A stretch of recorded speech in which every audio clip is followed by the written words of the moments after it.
OG Rose here, and today we're going to be talking about a paper called On Beauty, Seeking Definition. And we have a number of papers like on love, on certainty, that try to make a method where we trace out a distinct meaning of a term in hopes of getting at what that term means. I think with beauty, it's important that the analysis be phenomenologically based on experience, as opposed to certain attributes that a beautiful thing has, because otherwise we end up making something qualitative or quantitative, something overly formalistic about what is beauty, and that might limit experiences of beauty. That might be limiting on what beauty is. At the same time, if we say that beauty is completely subjective, then we risk extreme relativism, and then the term beauty doesn't matter to us anymore. So there's a ditch on either side of the road.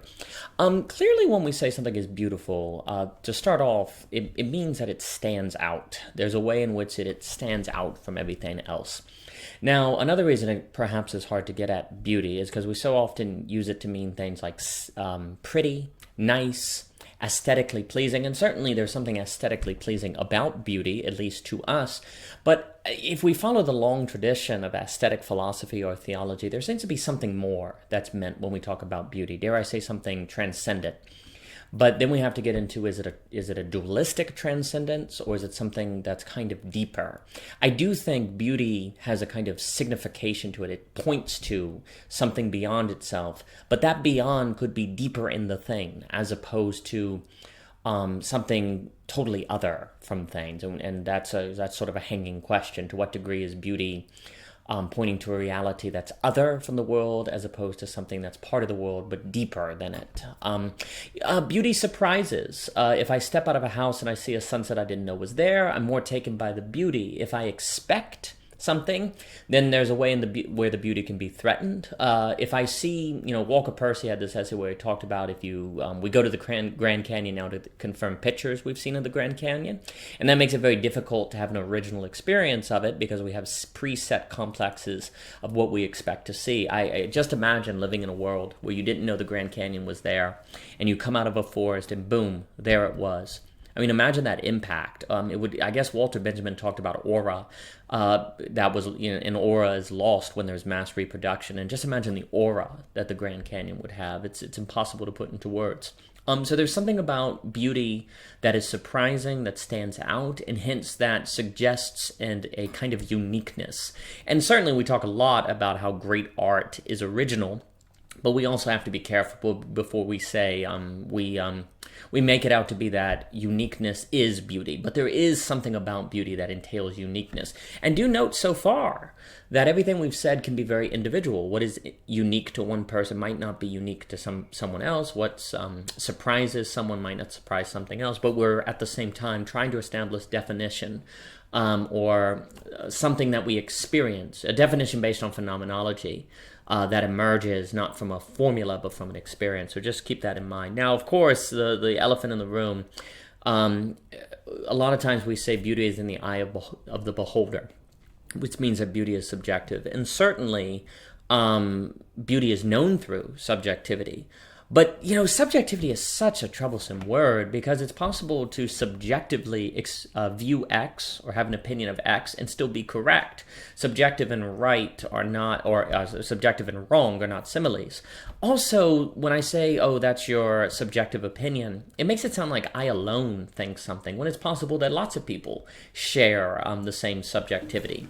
And again, I think what's more useful is, I think beauty is conditional, to use this sort of language that James K.A. Smith talks about. And what I mean by that is if I'm going to appreciate Tolstoy or James Joyce, well, then I have to be literate. I can't appreciate the beauty of Tolstoy unless I'm literate. I can't appreciate the beauty of a painting if I have my eyes closed. So I have to meet the condition of having my eyes closed, open, in order to experience the beauty of a painting. So there are indeed conditions that have to be met in order to experience beauty.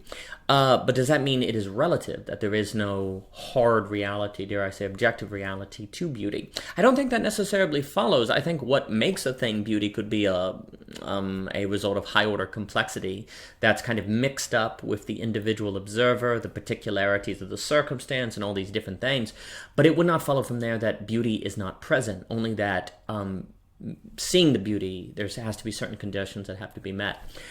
Maybe when you were a kid, your mom came into your room when you were scared and killed a rat and took it out. Therefore, when you see a dead rat, you think of that memory, and so the dead rat is beautiful to you. And you could say, oh, well, then the dead rat itself isn't so much that's beautiful as it is the memory that summons within you when you see the dead rat. But maybe not. Maybe the memory makes me look at the dead rat and actually appreciate the beauty that is there, that even though the dead rat in a way points away from itself, it actually makes me look at it more closely and actually see a beauty that could be present. So I don't think there's this idea that everything is potentially beautiful. And I don't think we can say that's not the case, because there's always the potential of a thing, no matter how ugly it may be. There's always the potential of someone meeting conditions that make that thing beautiful. And at that point, it's a kind of Schrodinger's cat, where we can't say for sure that it's the memory that makes the thing beautiful, the association, or the thing itself.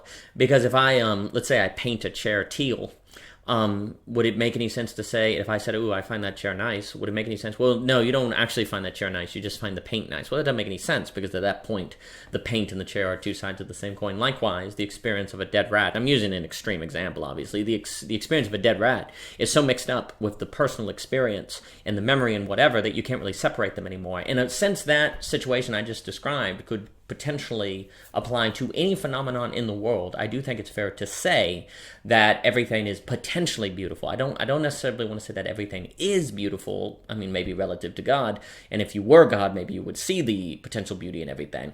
But I think everything is potentially beautiful. And do note, even though that could be kind of a signifier relationship, it's possible that things, when we see them as beautiful, are signifying themselves, a deeper version of themselves. That the fact that something is a signifier does not mean it can't be participating in the thing that it signifies. So we have to be careful before we assume a sort of separation or dualism of things between them. But at the same time, beauty can entail a kind of anxiety, precisely because it's so difficult to explain why we find a thing beautiful and why it is we meet the conditions of beauty. And I think because of that anxiety and that uncertainty, there can be a temptation to just say, oh, well, it's just all arbitrary. And I think that's dangerous. And, another thing I'll say about beauty is there's something about the experience of beauty that calls us to live, calls us to something higher. When we're really taken by something beautiful, we will to be alive. And likewise to create a better world, maybe a better self, There's something about beauty that inspires creation. And I think maybe a reason for that is in it suggesting something deeper. We want to discover that deepness and also create things in the image and likeness of that deepness. So there's something inspiring about beauty. And also, like I was saying, there's something mysterious about beauty. In that it points to this higher realm, this higher version of itself. It's not necessarily Cartesian or Platonic, and yet it's not a mystery that we can't know anything about, but a mystery that the more we know about, the more we find there's more to know. It's a kind of positive understanding of mystery that Flannery O'Connor was all about. So I think beauty entails mystery, but in this kind of deepening sense. As opposed to as this sort of inaccessible way. So, the conclusion is going to say that when we call something beautiful, we're saying that it's unique, surprising, aesthetically magnificent, and calls something out of us that we in our particularity can experience or hear because of ourselves, because of who we are, because we meet certain conditions. And it also just reminds us that we exist, that we are, that we're actually there.